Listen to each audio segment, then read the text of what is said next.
Welcome to this webinar about tourism in Saudi Arabia. A small presentation, I think it's going to last approximately 40 minutes, something like this. If you have questions during the webinar, you have different options. You can put it in writing on the chat, or you can open your mic if you want to ask a question. Otherwise, at the end, we'll have a small time also, of course, to have a few questions. All right.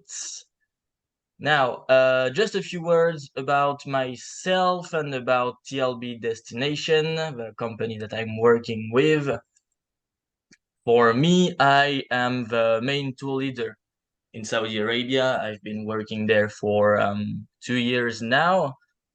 So in Saudi Arabia, that's already quite a bit. That's why I wanted to do this webinar. I think it's important because I can give on-ground information, basically, about Saudi Arabia, an unknown country.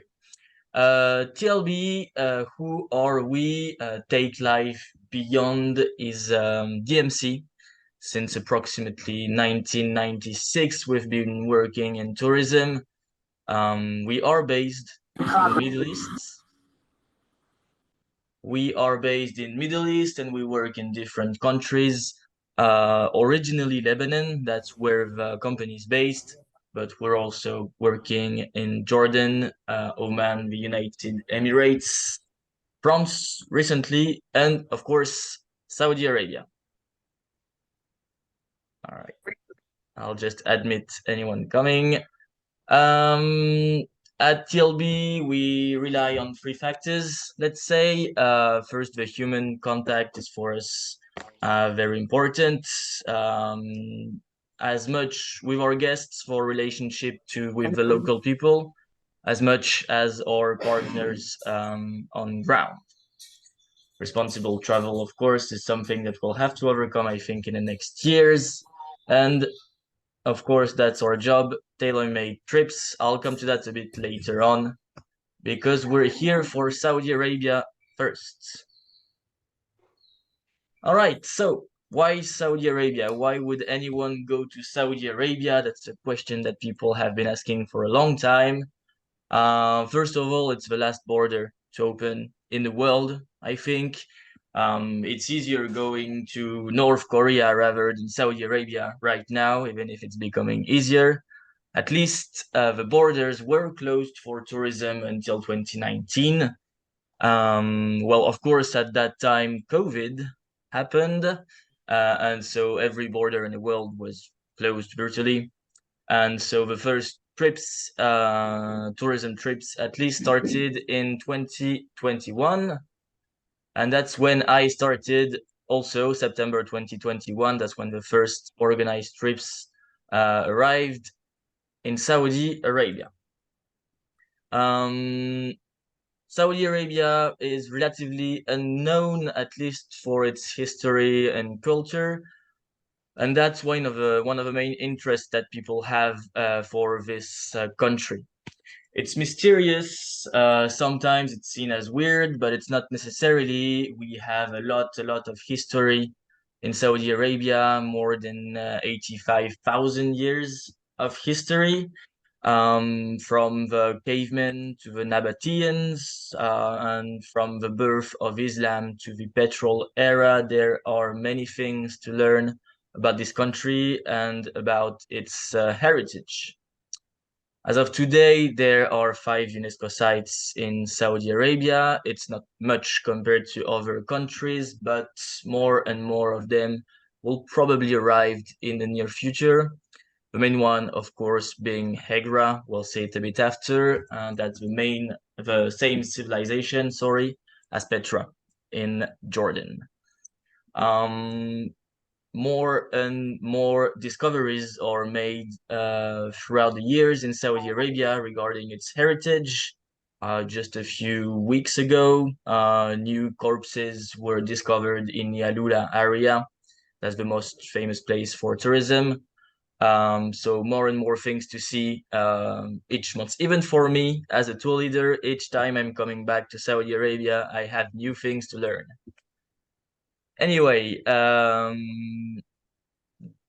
there is also a huge variety of experiences in Saudi Arabia, mostly because they do have a diversity of landscape. I'll come to it in the next slides. But also a variety of experiences. Because of their ground, you can do a lot of discovery, a lot of adventure, but also cater to the luxury travels. We'll come to it a bit later on. All right, so just before going straight to tourism, some words about the country in itself, about its society, let's say, because a lot of people have misconception about what Saudi Arabia is like and what Saudi people are like, most. Okay, so perpetual evolution, the country is very, very, very young.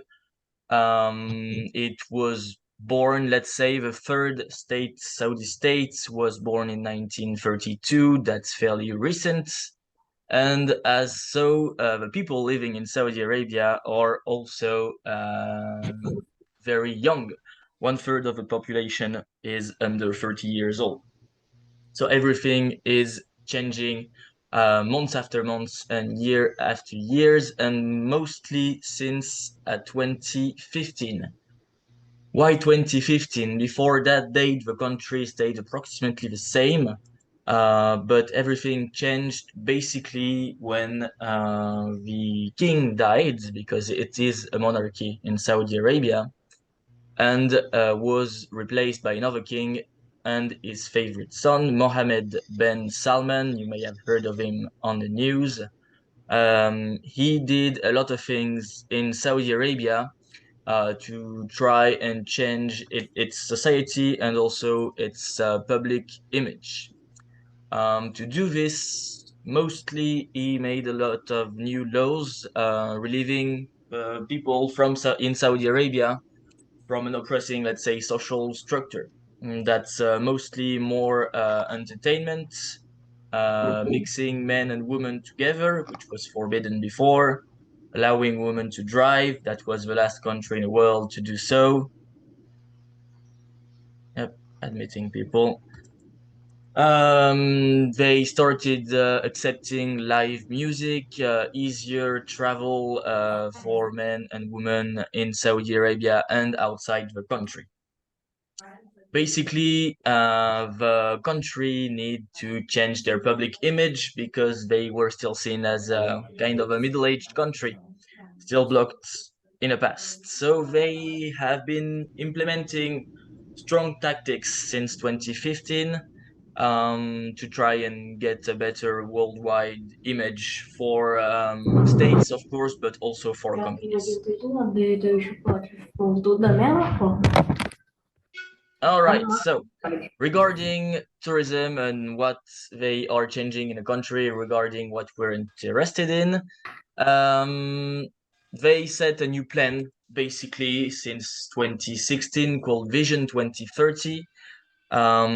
It is basically a plan to try and diversify the economy of Saudi Arabia to try and stop the oil-based one that they have right now.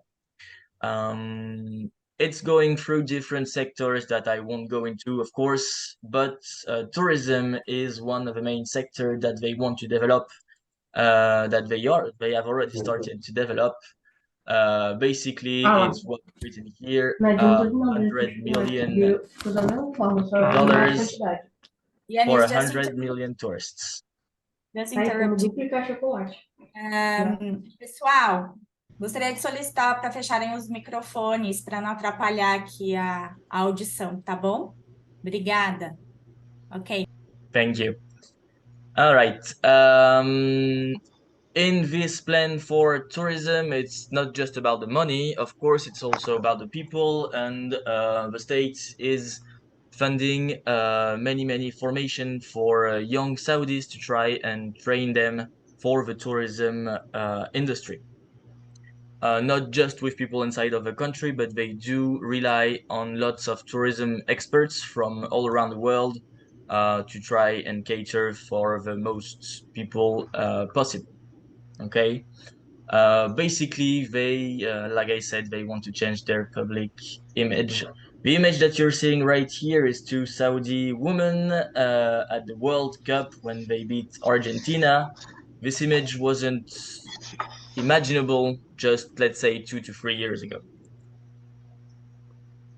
This image is basically a summary of how they're trying to change their public image. Lots of things here. I'll just go fast through all of them. Football is one of the main sector that they are investing it, like in Qatar and Emirates, of course. They bought their own football club, Newcastle. They are hosting the Saudi cycling tour.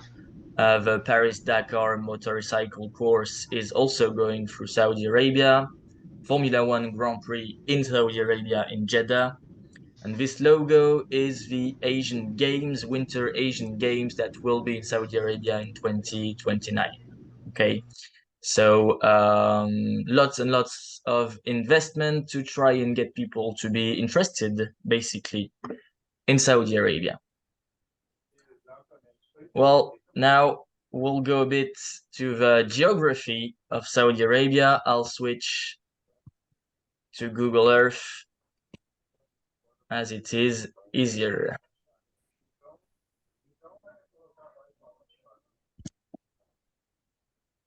All right, so here is our country that's interesting us, Saudi Arabia. It's a huge country, right? As you can see on this image, it is the main part of the Arabian Peninsula. It is 4 times bigger than France. I took this as a reference because France, of course, it's still way smaller than Brazil, but still it is a big country. It's the biggest uninterrupted sand desert in the world, the empty quarter. That's this old part that you have right here, where there is approximately nothing. Still, we have approximately 35 million people inside of the country that are mostly through Riyadh, the capital, right here, and Jeddah on the red coast right here. What we're going to do right now is that I'm going to present the different areas of the country that are the most interesting for tourism and the one that we are putting in our trip story right now. And after that, I'll go back to the slides to present a few other areas of Saudi Arabia and then to the different possibilities that we have regarding traveling in Saudi Arabia. Here is the flag with what's called the Shahada.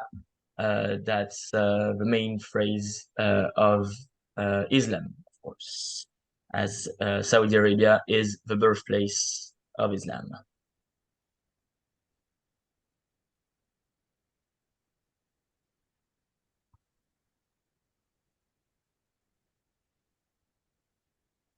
All right.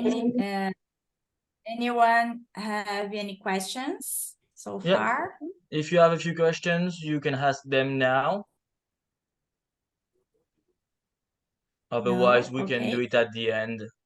You can write it in the chat if you want, also if it's easier. All right, Riyadh, that is the capital of Saudi Arabia. As you can see, it's mostly surrounded by deserts.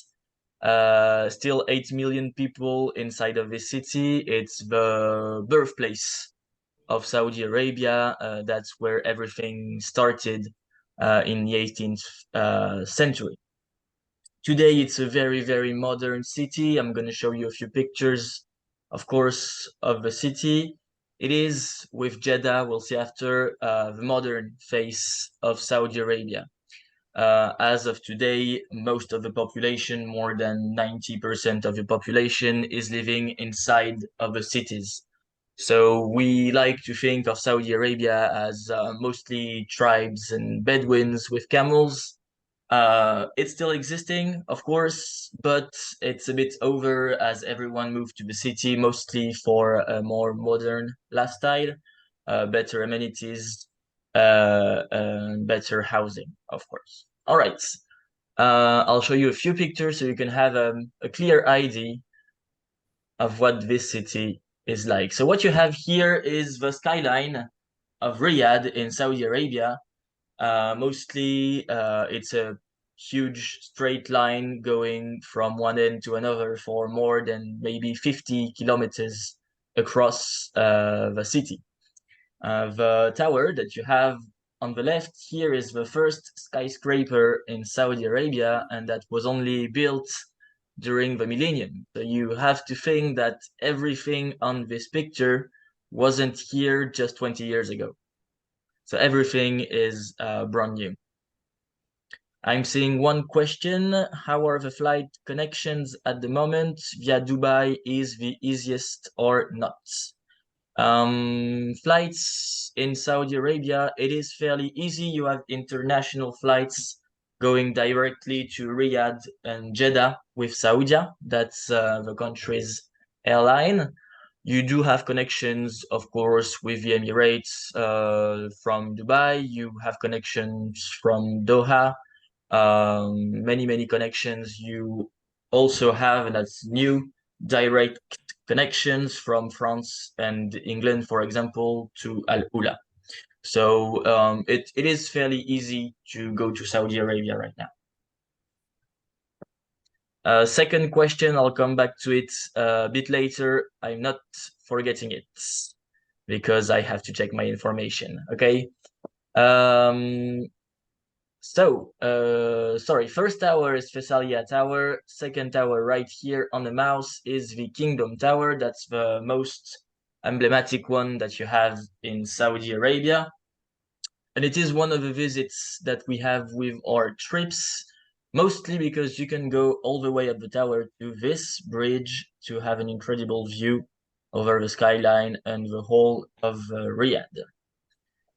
Of course, that's not the only thing that you can see in this city. This is the most important architectural and historical place in Riyadh. It is called Diriyah, and that's the ancient capital of Saudi Arabia. You have to think that this place for years and years was completely destroyed and abandoned and left to rot, basically. They started restoring it just a few years ago and they finished it last year. So my first year in Saudi Arabia, this was impossible to visit, and it just started last year. So it is brand new, beautiful, and very important historically. You can visit the inside, of course, but they didn't just renovated this place. They built a whole neighborhood around it that can cater to a lot of different activities. I'd say that mostly the area around this place is catering to luxury experiences, I would say, as you have high-end restaurants and shops, for example. All right.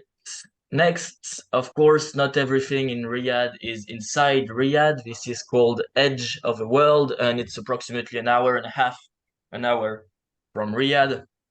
Beautiful hiking experience where you can go all the way to the end of this cliff right here and have, depending on what you want, hiking, stargazing, picnicking, a lot of different experiences. Yep. All right. Also, the red sand dunes are famous in Saudi Arabia. That's 30 minutes from Riyadh, and basically every Saudi people living in the capital will go there, either when the sun is setting or during the weekends to enjoy the cool breeze of the desert or to have different experiences, as I said, like stargazing or picnicking. All right, that's the last picture, I think, or one of the last. That's the Masmak Fortress. The city is brand new, like I said, but they still have a small old town located in the south of the city that is visitable. This is one of them. It's a small museum about how the city was taken back, basically, a long time ago. Now, Riyadh can also cater to entertainment. That's a new place that opened, I think, 2 years ago. That's called Riyadh Boulevard, and that's where all of the young Saudis are going to have fun. Many different experiences, cinemas, live music, lots of different restaurants, and shining a lot. It's like the Saudi Times Square. All right, and that's the Saudi National Museum. I'm going to close this window. The Saudi National Museum is located in Riyadh. It's the first museum that they had in Saudi Arabia. It's a fairly good one, and it's the biggest one in the country as of today. There aren't that much museums in Saudi Arabia, so this one is a must go. All right, now to our next destination. We're gonna leave the big city, and we're gonna move to the north part of town, to the oasis of Al Ula. I'm gonna zoom in a bit. Now, Al Ula is really a jewel of Saudi Arabia. That's, to me, the most important place that you can see in Saudi Arabia, at least the most unique one, for sure. Cities like Riyadh, for example, can be found in other Arabic countries, but places like Al Ula, you won't. It's also, to me, a jewel in Saudi Arabia because it is catering to every possible activity regarding tourism. I'll just go through the pictures. It's the same. It's also an interesting place. You have many connecting flights going to Al Ula. You don't necessarily have to take the bus for hours.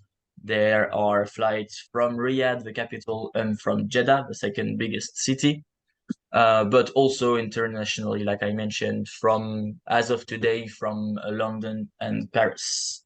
So it is possible to have go to Saudi Arabia just in Al Ula. Doesn't happen much, but it's all right.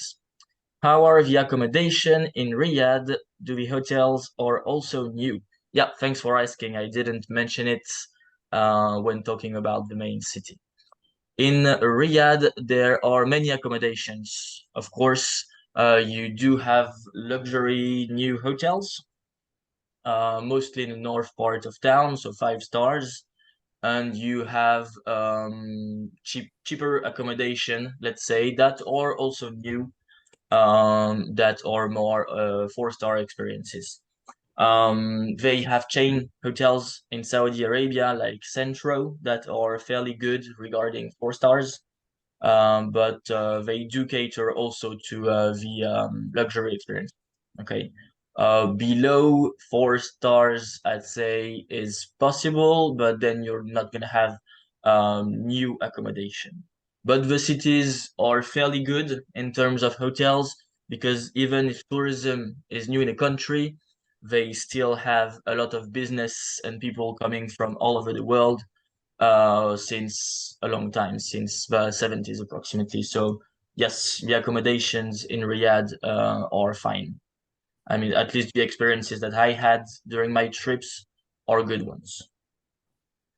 All right. Before you continue to Al Ula, we have another question from Newton asking if it's allowed to go to Saudi Arabia combined with Israel. I'm not. I have to check and. Sorry. Sorry. I have to check this one because I don't remember exactly, but it will take me a minute at the end to check it. All right. So I'll just take the time at the end, but I'm remembering this question. Okay. All right. Other question, is it available Portuguese or Spanish speaking guide during the tours? Spanish, I do know from experience that I have Spanish speaking guides in Saudi Arabia, mostly in Riyadh and Jeddah. As of today, I do not know of any Portuguese guide inside Saudi Arabia, locals. Of course, it's always possible to have tour leaders, for example, or people from outside Saudi Arabia coming to translate in Portuguese. But tour guides, as of now, I don't have in Portuguese. All right. Going back to Al Ula. Sorry, I'll show you the pictures. I think it's always the best way to try and get an impression of what Al Ula is like. So this place is actually not in Al Ula directly. I'll show you. It's just a bit north inside the desert, approximately here. This place is called Hegra or Madain Saleh. It's the main attraction that you have in Saudi Arabia. It is basically the same. It is actually the same civilization that you have in Petra. Okay, everyone knows Petra all around the world. Famous tombs, the Sikh. Everyone has seen pictures of it, but only a few people know that there is another city like Petra in the world, and this one is in Saudi Arabia. It's 20 kilometers from Al Ula, and it's the same as in Diriyah, I would say. It's been abandoned for a long time, and the country just recently started taking care of this place, basically. So it's all fenced off today, and you have to get tickets to get inside. It's with buses from the tourism organization of Saudi Arabia. It is regulated, basically, which is a very good thing because it is now protected and we know nothing is going to get lost. Regarding research, it's still new and you do have a lot of research still going in this place. I think I have another picture. Yep, sorry. Right here, that's what they call the Little Sikh. Like in Petra, that's one of the main places to visit where the Nabateans used to regroup. I'll answer the questions in a few minutes.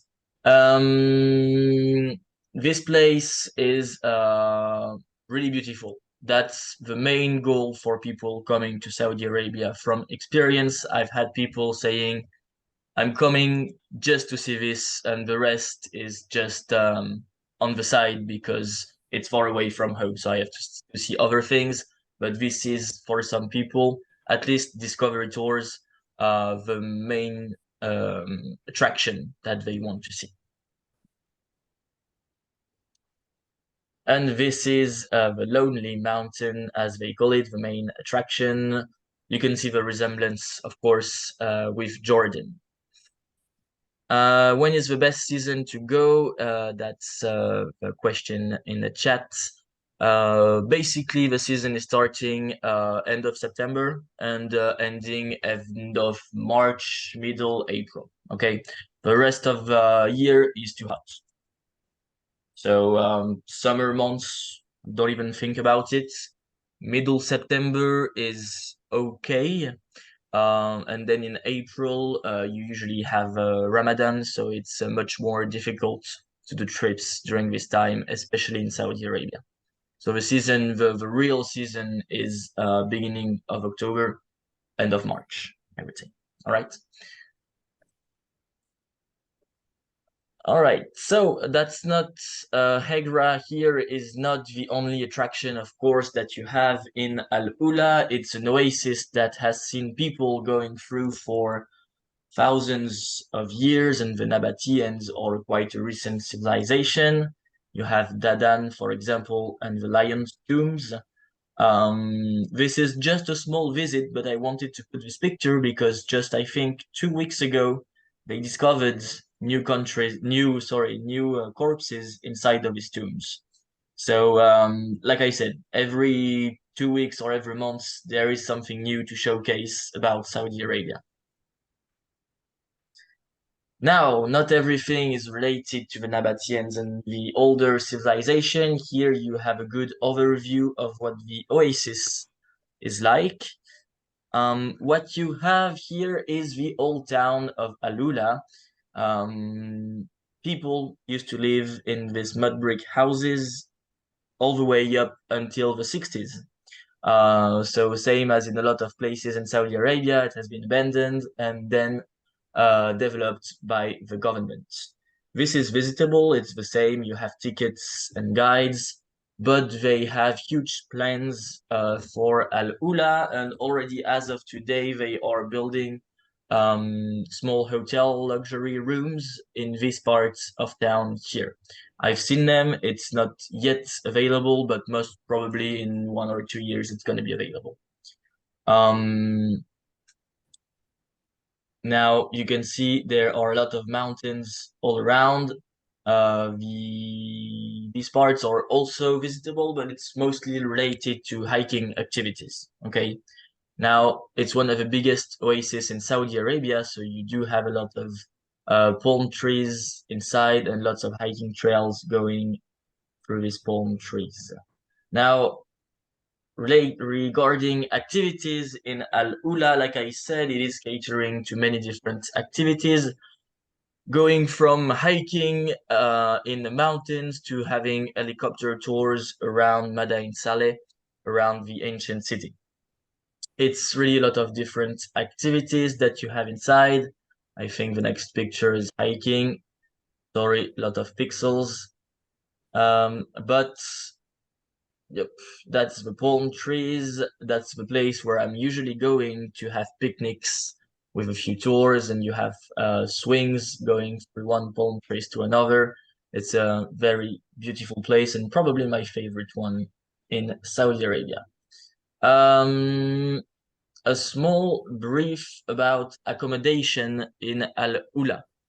As you can see, the oasis is very small. You have a city that is divided into 2 parts, one here and one here, and these places don't have really good accommodation from experience. Okay, I'll show you pictures after, but basically for accommodation in Al Ula, you're gonna have resorts in the desert, so it's gonna be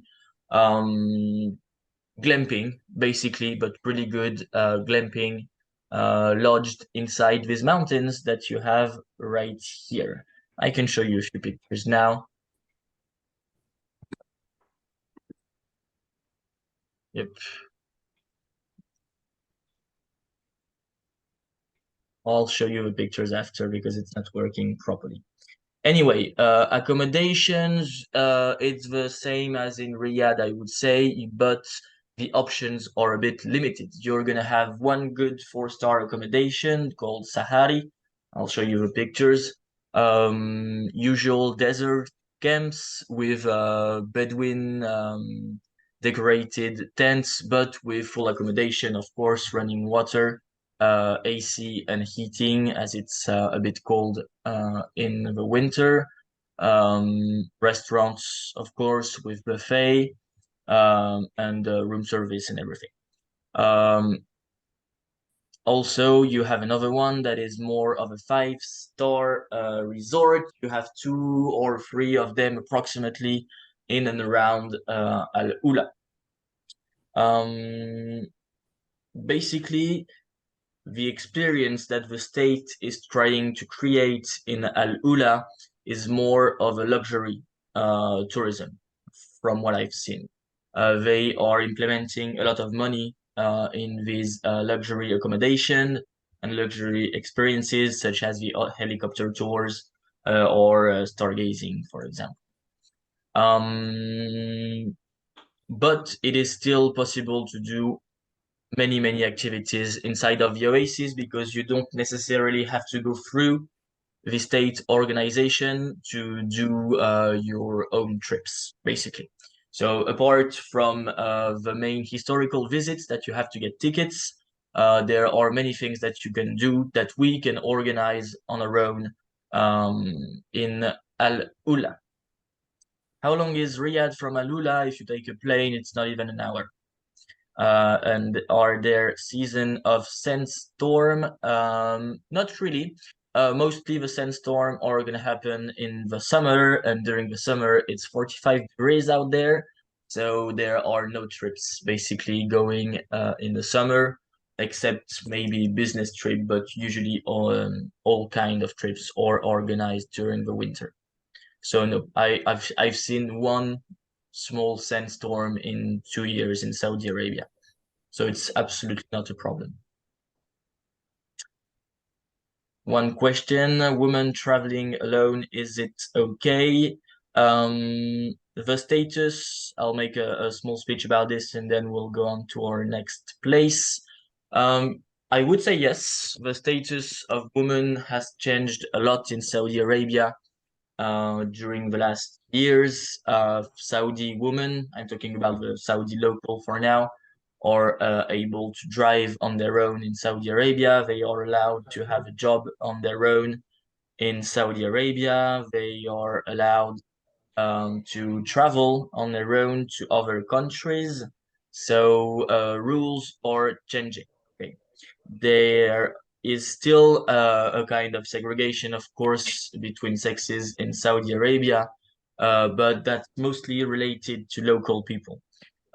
For travelers, it is different because you are seen as a guest first. So it is okay to travel alone as a woman, but the only thing is that organizing trips in Saudi Arabia is very difficult. They are only starting, and so organizing trips and trying to find visits on your own is always proving difficult. So an organized trip for one person is okay, but this person, male or female, is gonna need local guides, is gonna need a chauffeur, is gonna need the most help that they can have, because without the experience, it's really hard to get along in Saudi Arabia, basically. All right, so that's it for Al Ula. We'll move to our next place.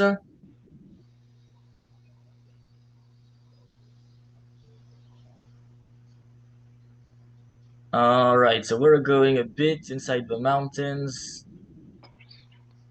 So we're gonna see Jeddah and then we'll go inside the mountains. So as you can see right now, we are on the Red Sea on the coast.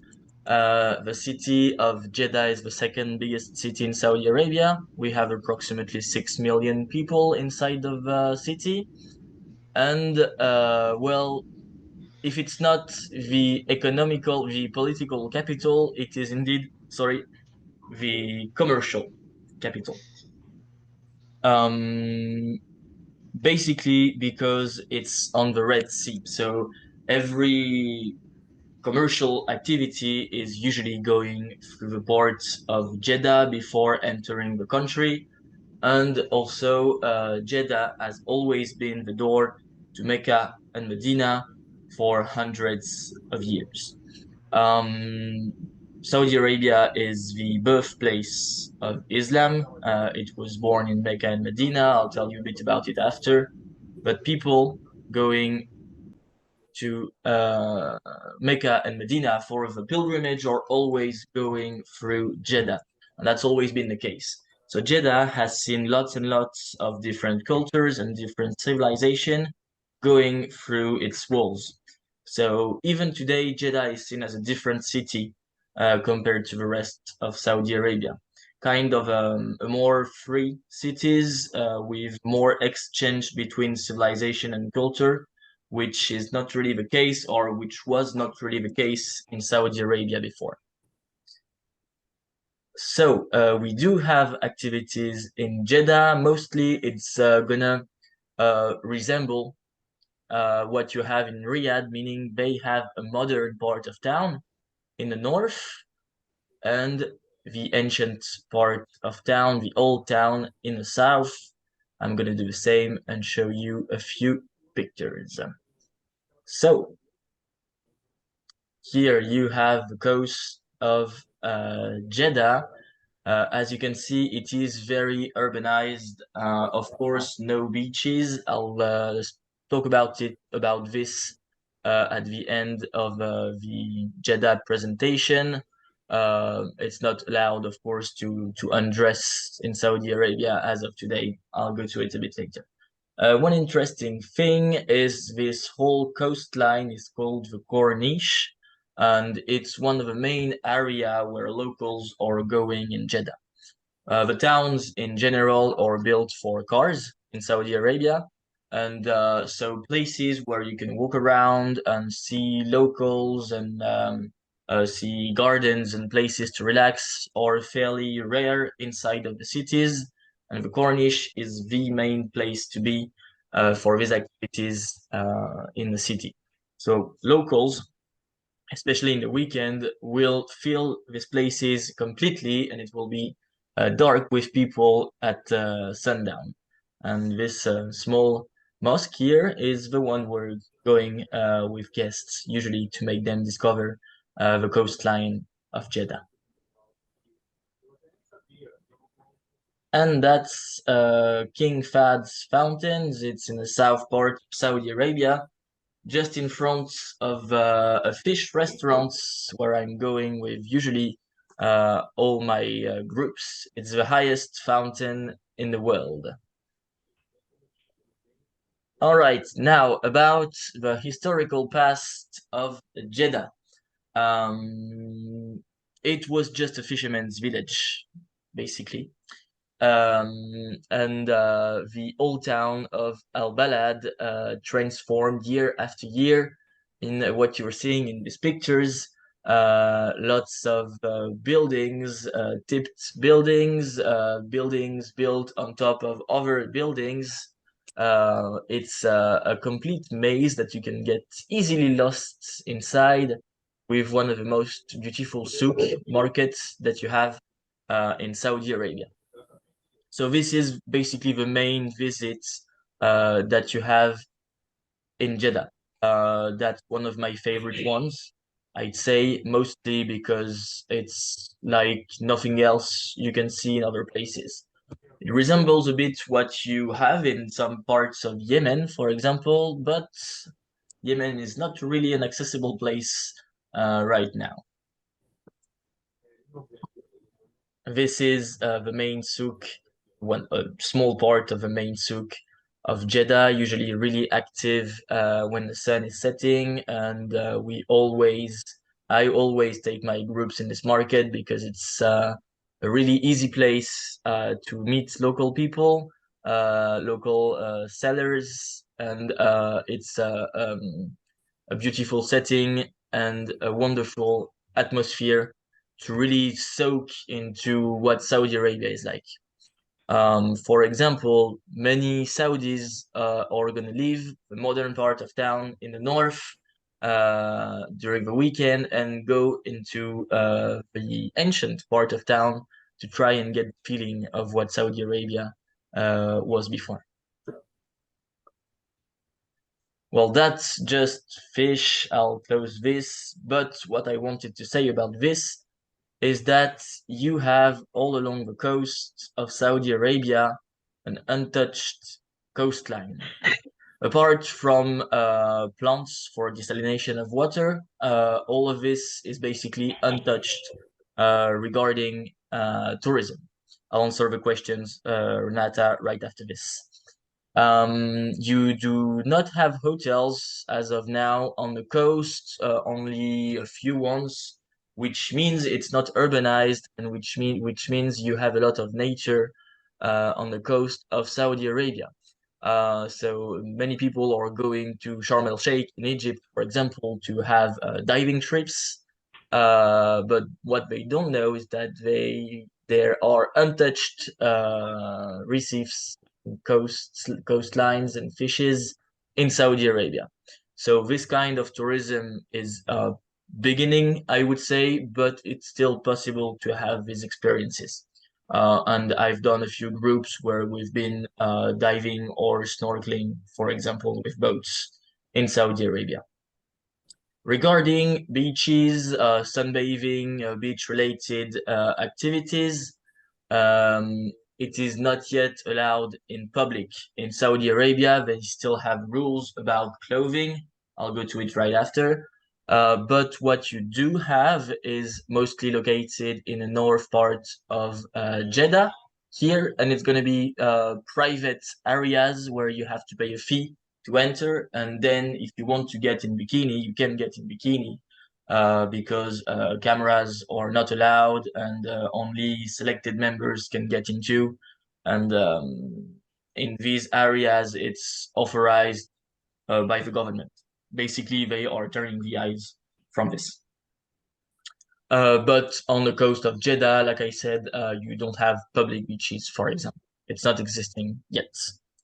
Now, two questions. What is allowed to wear for tourists? Do they need to be completely covered? That's a question that's always coming, of course, and I'm always talking about this at my welcoming speech with the groups.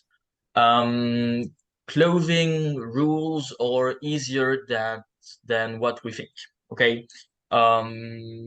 Basically, Saudi women do have to wear the traditional clothing called the abaya, which is a long clothing going all the way to the ankles, plus they wear a scarf.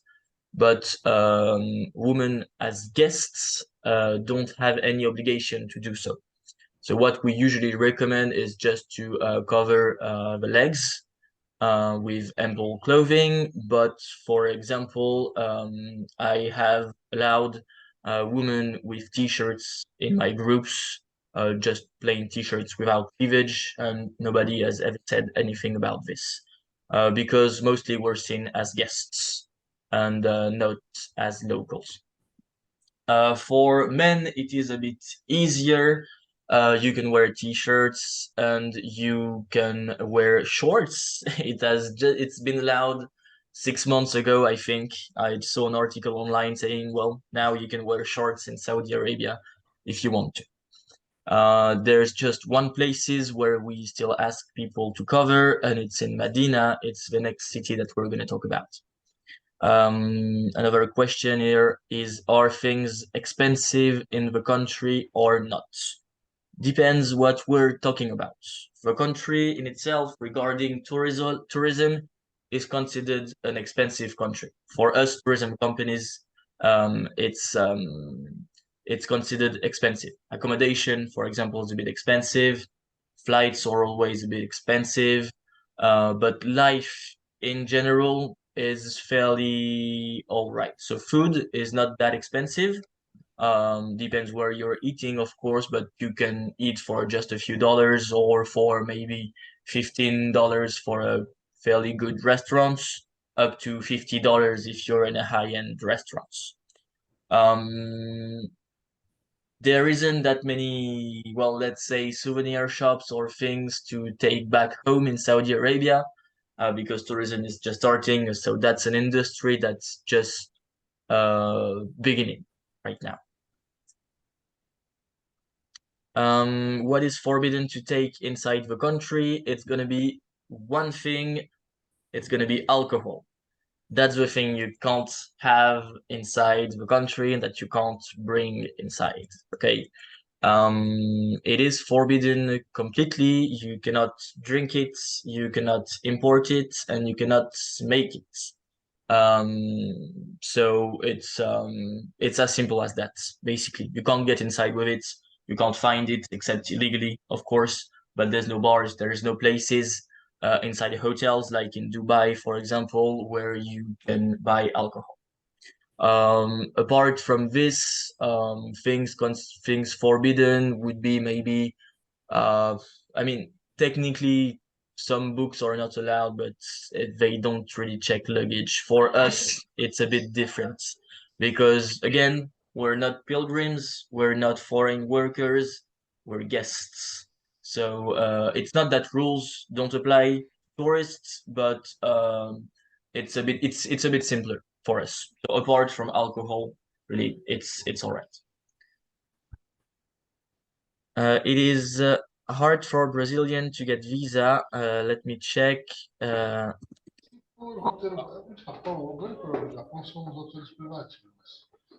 Pessoal, tem alguém ainda com microfones abertos? Se puder fechar, por gentileza, para não atrapalhar aqui a All right, I'll apresentação. answer for Brazil at the end. I'm gonna check at the same time because I'll check.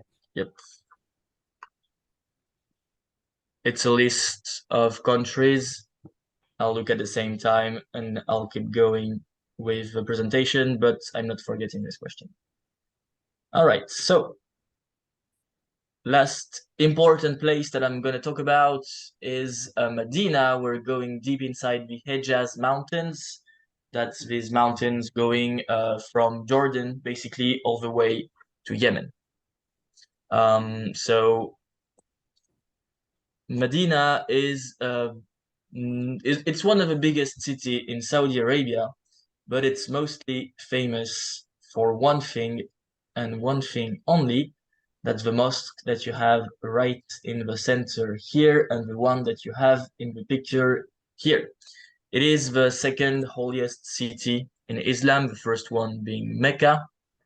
So every religious tourist coming to Saudi Arabia is going to come to this city to pray inside of the Prophet's mosque.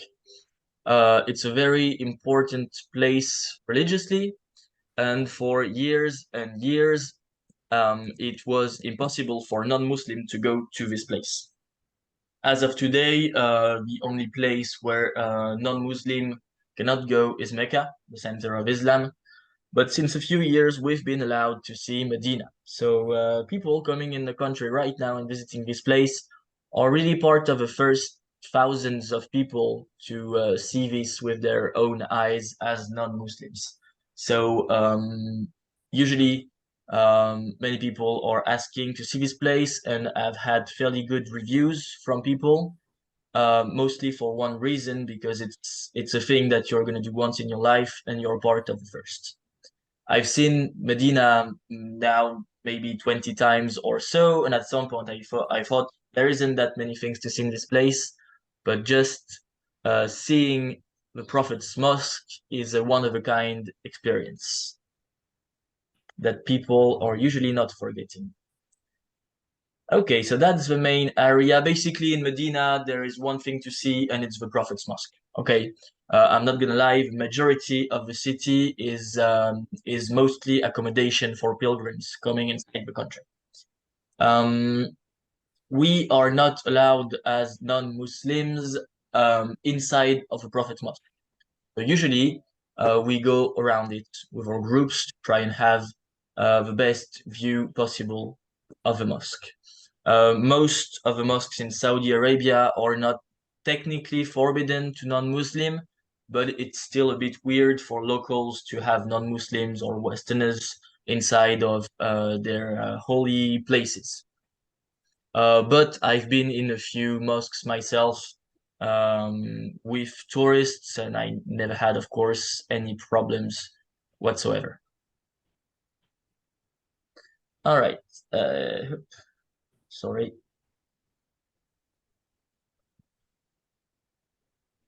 So here is also one of the things that you have to see when you're going to Medina. This is, of course, part of the Prophet mosques, but this is called the Green Dome, and that's where the body of the Prophet is lying right now. So people are coming to pray in front of this.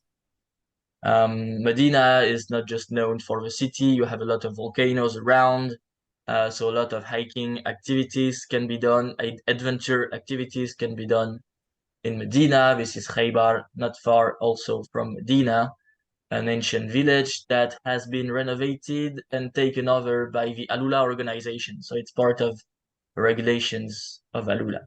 That's dates, very famous in Medina. I always have a kilo of dates in my bus to give to people, at least 1 kilo. All right, I'll go back to the slide.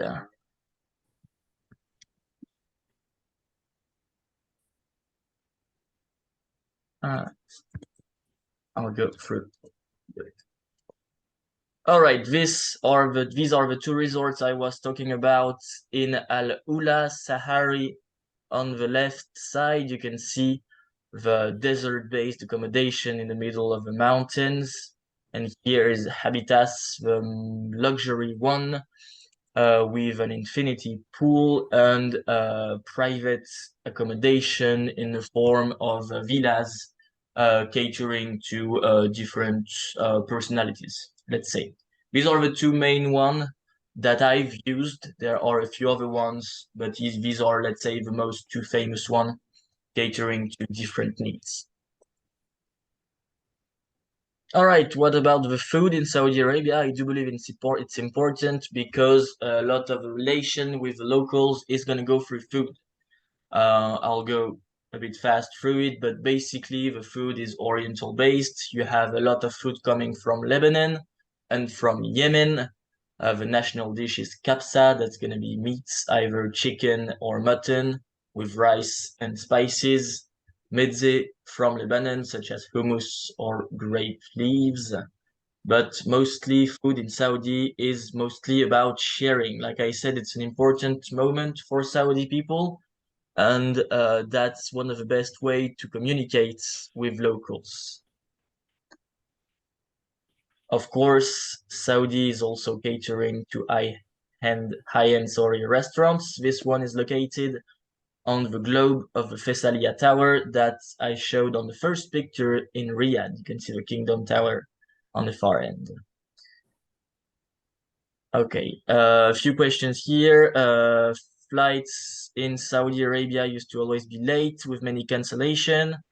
I think I've had an internal flight late once, but basically flights with the local company Saudia are always on time. And in my opinion, it's a fairly good flight company with good service and accommodation, and the planes are okay. So no, I had only a few minor delays in Saudi Arabia. If you take Egypt Air, for example, or Turkish Airline, their reputation is far worse than what we have in Saudi Arabia. How do the locals deal with the tourists? It's a very good relationship between locals and tourists in Saudi Arabia because now we are not seen as tourists yet. There are so few people coming inside Saudi Arabia to discover the country that we are seen as guests before all. So it's a very good relation where people are gonna come to us to ask questions, to take pictures, know where you're from, what you do, these kinds of questions. So it's a really easygoing relation, okay? All right, just very quickly, the other sites that you have in Saudi Arabia. Juba is a rock art site in the north, UNESCO. Taif is the beginning of the mountains, I'll show you after. And Wadi Disa is the picture here. It's called the Grand Canyon of Saudi Arabia. Yep, right here. And it's technically part of the Wadi Rum, geologically speaking. You don't need any vaccination as of today to go into Saudi Arabia, and there are no particular disease that you would need vaccination against, like in some countries in Africa, for example. So it's a very safe country regarding disease, regarding food, and regarding water. The water is safe. You don't drink it from the tap because it's desalinated, but it's not water that's going to make you sick the second you drink a drop of it. Wadi Disa and Juba, like I mentioned, beautiful sites. Of course, the mountains of Saudi Arabia are really interesting, mostly regarding discovery and adventure tours. The Al-Baha area with the stone village of Vi'ain that you have here is a must-see in the mountains, and I love to go here with people. The mountains are really beautiful. You can hike or you can just relax in palm trees. We have a beautiful hidden resort with some small rooms inside caves. I have a picture at some point, I think. All right, that's the view from the mountains. That's pictures I took during my trips. Here you have the camel market of Buraida that is a few hours from Riyadh by bus. It's the biggest one in the world with auctions for camels every day with thousands and thousands of camels. That's the most traditional area that you can have, I think, in Saudi Arabia. And usually locals in this place are taking more pictures of us than we're taking pictures of camels. So it's a really interesting place to meet locals. And of course, a very strange place with that many camels around. All right, regarding trips, I mentioned all of this during the presentation, but basically we can do tailor-made. So that's our job as DMC, to try and make it as personal as we can and as close as what you want to have regarding your expectation, your guests, what you cater to, with what accommodation, what kind of tour leader or what kind of local guides. Okay. Mostly it's discovery, adventure, and luxury. Like I mentioned at some point, of course, we do our best to offer the widest variety of experience possible. But some things are still hard to do in Saudi Arabia because it's just beginning. So regarding language, for example, sometimes you're gonna have local guides that can have poor English, or we're gonna have trouble finding tour leader with specific languages. Of course, this is going to change throughout the years, but it's still the beginning, so some things are still a bit hard to do. But each day it's getting better, and I have seen so many differences between my first trip and my last trip in the last 2 years. We do try and work with locals, of course, as much as possible, trustworthy partners, local hotels, local restaurants, and local guides. Here is Abdulaziz, one of my favorite guide in Riyadh, in and around Riyadh, very young. So we do try and work with the Saudi economy, okay? This is the cave resort I was mentioning. That's just a few pictures of Saudi Arabia regarding the different activities that you can have. Group meals, of course, are always funny, but you do have, on the other hand, high-end experiences like habitats. Traveling in the desert is an option. You have 2 deserts in Saudi Arabia. One in the north that we're going when we see Juba. The one in the southeast, the empty quarter, you can have excursion to have, let's say, a Bedouin-like experience from 1 night to a few nights, approximately, with sleeping outside, campfires, and this kind of things. How is the internet? The internet is very fast in Saudi Arabia. I think it's even better than in France. Mostly because they are very connected. Like I said, 1/3 of the country is under 30 years old. Every Saudi that I've seen have young or old have 2 phones. So they are a lot on the internet, a lot on social medias, and as such, the internet is very good, even far away from the big cities. As long as you are on the main road, you're gonna have a good internet access. Wi-Fi, sorry, is always available at hotels. Inside of the cities, there's no public Wi-Fi, but you can have local SIM cards for a cheap price. And usually people can also buy some data with their own phone operator. Money, I didn't mention, the local money is the Riyal, Saudi Riyal. So they don't accept dollars, for example, inside shops or restaurants. but they do take credit cards approximately everywhere, at least inside the biggest cities. Every international card is accepted. In some smaller areas, they only take Saudi. But it is really easy to find banks to take cash or to go to exchange places where they do have good rates, basically. We are at the end of this webinar about Saudi Arabia. That's Ali, one of our best guides in Riyadh, teaching a group how to hug a camel in the camel market.